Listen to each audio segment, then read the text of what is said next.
Hello guys, and welcome back to another Bukkit Plugin tutorial. Today I'm going to show you how to place a large amount of blocks without using a bunch of resources and without using any net Minecraft server imports. If you don't know what those are, it's good. You don't want to know. Alright, so in here I have, I'm just using the World Edit API to get the player's region. That's all this code is doing. I would not recommend using it. I'm not doing any checks for anything being invalid because I know I'm going to have all the requirements met. All I'm saying is don't use this code in your plugin, alright? So here we're looping through all the locations inside of the region, and we're going to add all of these locations to a block queue.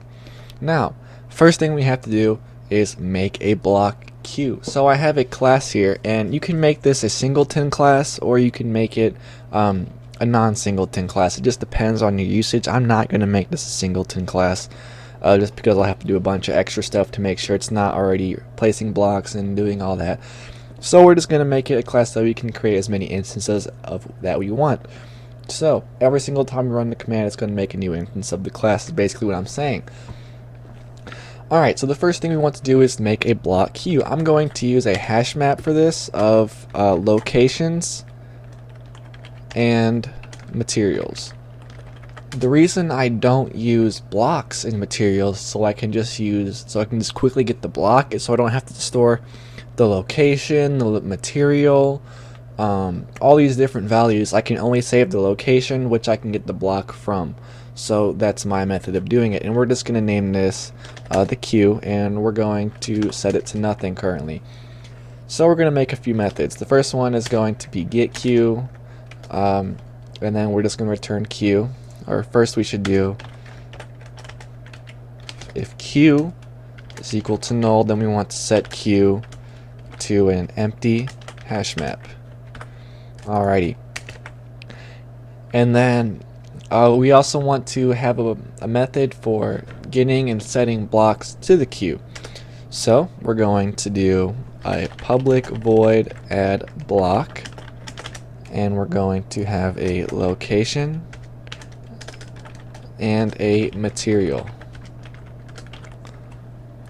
Alright, so for this one we're going to do the same thing. Basically, we're going to make sure the queue exists first, and then after that we can go ahead and add our block to the queue.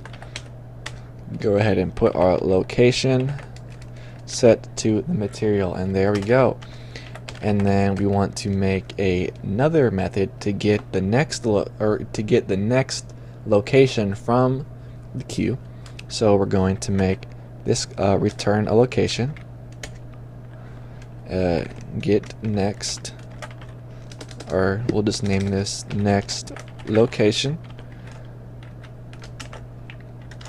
And then we're just going to get the next value inside the queue. Now, since a queue isn't like a list where we can get a specific value at a certain index, we're just going to loop through the queue and get the first thing that it returns. So we're going to do we're going to, for every single location inside of the queue key set, because we want a list of locations, not the whole hash map itself, we're going to return the location. And then if there is nothing inside if the hash map is not defined yet, then it will return null. Or here, let me put that right there as well, just so we don't get any errors. And then we want another method for getting the material, so we can do public material get material, and this is going to be based off a location,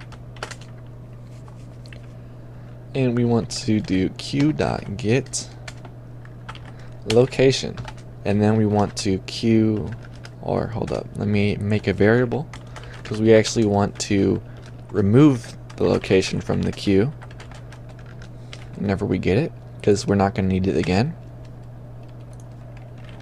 Name this location, or my bad, we're getting material,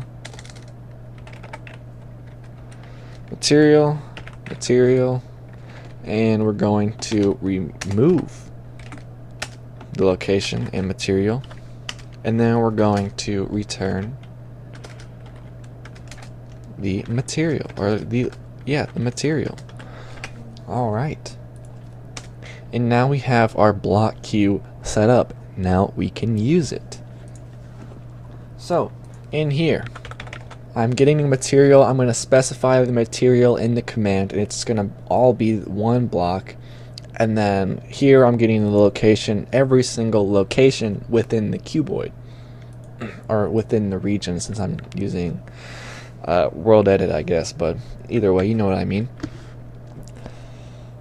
So now that we're looping through every single block, we actually want to add every single block and material to the BlockQue. So what we're going to do is add it. We're going to create a new instance of the queue first. So we're going to do BlockQue queue equals new BlockQue. Alright, and that's just creating a new instance of our BlockQue class. And next thing we're going to do is do queue add block location material. There we go. And make sure you use the right imports. Hello. I was wondering what was wrong. I was like, there's no way I messed up. My brain is too big. Anyways, let's go ahead and fix both of those, and there we go. Now we're good. Alright, so after we place all the blocks in the queue, we actually want to run the queue. So for this, we're actually going to use something called a scheduler. If you don't know what a Bukkit scheduler is, or you just want a little more information so you can kind of understand how they work, I'm going to have a link in the description that'll show you how to schedule events. So we are going to make a Bukkit runnable, and the reason we want to make a Bukkit runnable like this, there's two ways you can make tasks. You can make a scheduler or a Bukkit runnable. They're the same thing. The scheduler makes a Bukkit runnable, but the runnable you can actually cancel inside of the runnable. With the scheduler, you can cancel from the outside of the runnable. That's the main difference between the two.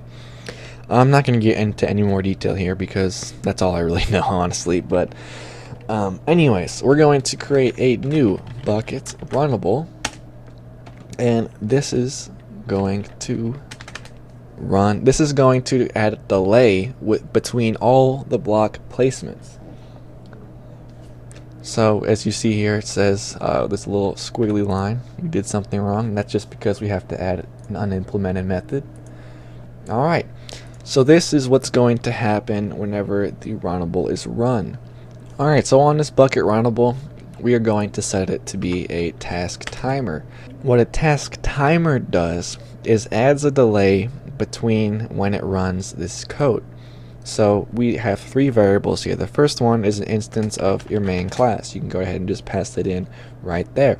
The second one is the delay before the task actually begins to run. We want to set that to 0 because we want it to start running immediately.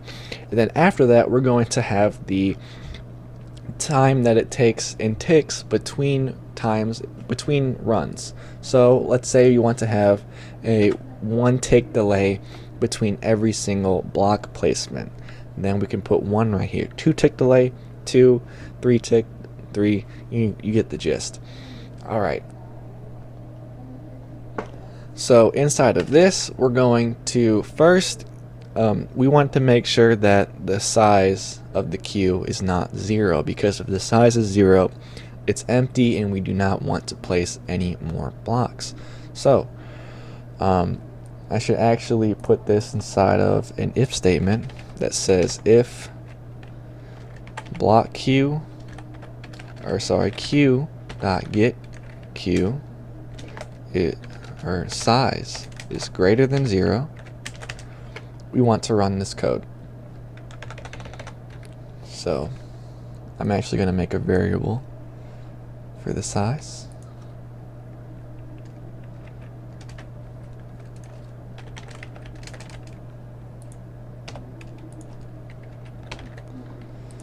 Alright, so if the size is more than 0, so if there's anything inside of the BlockQue, then this will run.